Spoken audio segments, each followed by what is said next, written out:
2024 के पूरे चुनाव में सबसे ज्यादा चर्चा दो सीटों की रही, रायबरेली और अमेठी। आप सभी जानते हैं कि ये दोनों सीटें कांग्रेस ने जीती हैं, लेकिन अब आपको यह भी जानना चाहिए कि अमेठी में स्मृति ईरानी के लिए एक उम्मीद फिर से दिख रही है। अमेठी से स्मृति ईरानी को हराने वाले कांग्रेस सांसद केएल शर्मा की एक गलती ने कई सवाल खड़े कर दिए हैं। सबसे बड़ा सवाल तो यह है कि क्या अमेठी में फिर से चुनाव होगा? पूरी वजह हमारी एक्सक्लूसिव रिपोर्ट में देखिए। आप सबको बहुत बहुत दिल से बधाई। लोगों को शक था कि संविधान बदल देंगे तो नुकसान किनका होगा। जो चुनाव जीते उन्हें मेरी ओर से बधाई। क्या अमेठी का चुनाव परिणाम रद्द हो जाएगा? क्या स्मृति ईरानी को एक और मौका मिलेगा? क्या अमेठी में फिर से लोकसभा चुनाव होगा?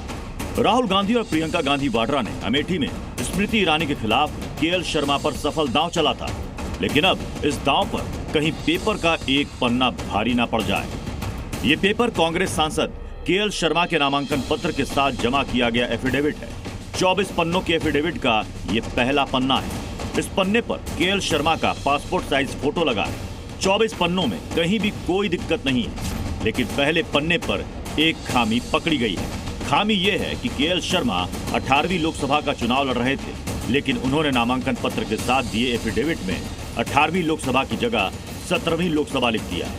गौर करने वाली बात यह है कि उस समय जब नामांकन पत्र भरा जा रहा था, तब जिलाधिकारी ने भी इस गलती पर ध्यान नहीं दिया।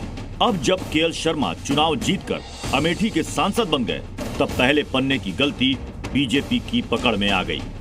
जांच अधिकारी जो निर्वाचन अधिकारी होते हैं जिले के रहते हैं, उनको जांच करना था और उन्होंने किस दृष्टि से उस चीज़ पे जांच नहीं किया और उसको इग्नोर कर गई। ये विषय निश्चित रूप से गलत है। इसके लिए कार्रवाई जो शीर्ष नेतृत्व कहेगा वो करेंगे। अमेठी के बीजेपी जिला अध्यक्ष ने बात ऊपर तक पहुंचा दी है और वकील भी ताल ठोक रहे हैं। कह रहे हैं इस गलती की वजह से केएल शर्मा का निर्वाचन ही अवैध हो जाएगा। इस नामांकन पत्र के साथ जो एफिडेविट दाखिल किया गया है वो 18वीं लोकसभा का दाखिल ही नहीं किया गया है और इसलिए जो 17वीं लोकसभा का एफिडेविट दाखिल किया गया है वो एफिडेविट इस नामांकन पत्र के साथ पढ़ा नहीं जाएगा और इसलिए ये नामांकन पत्र पूर्ण रूपेण अवैध है और अवैध हो जाने के कारण जो कि नामांकन पत्र ही अवैध है, इसलिए उनका पूरा निर्वाचन अवैध है। केएल शर्मा ने स्मृति ईरानी को 1,67,196 वोट से हराया था। उन्हें 55% वोट मिले थे, जबकि स्मृति ईरानी के हिस्से 38% ही वोट आए थे। इस हार ने स्मृति से न सिर्फ सांसदी छीन ली, बल्कि उनसे मंत्रालय भी छीन लिया। पीएम और उनके नए मंत्रियों की शपथ के दौरान वो दर्शक दीर्घा में बैठी रहीं। तो क्या वाकई स्मृति के लिए केएल शर्मा की एक गलती ने उम्मीदें फिर से जगा दी हैं? क्या अमेठी की जीत पर जश्न मनाती कांग्रेस के हाथ मायूसी लगने वाली है? नियम कहता है कि नामांकन पत्र को सही से भरा जाना चाहिए। अगर कुछ भी गलती निकलती है तो नामांकन पत्र को चुनाव आयोग अवैध मान सकता है और उम्मीदवारी निरस्त की जा सकती है।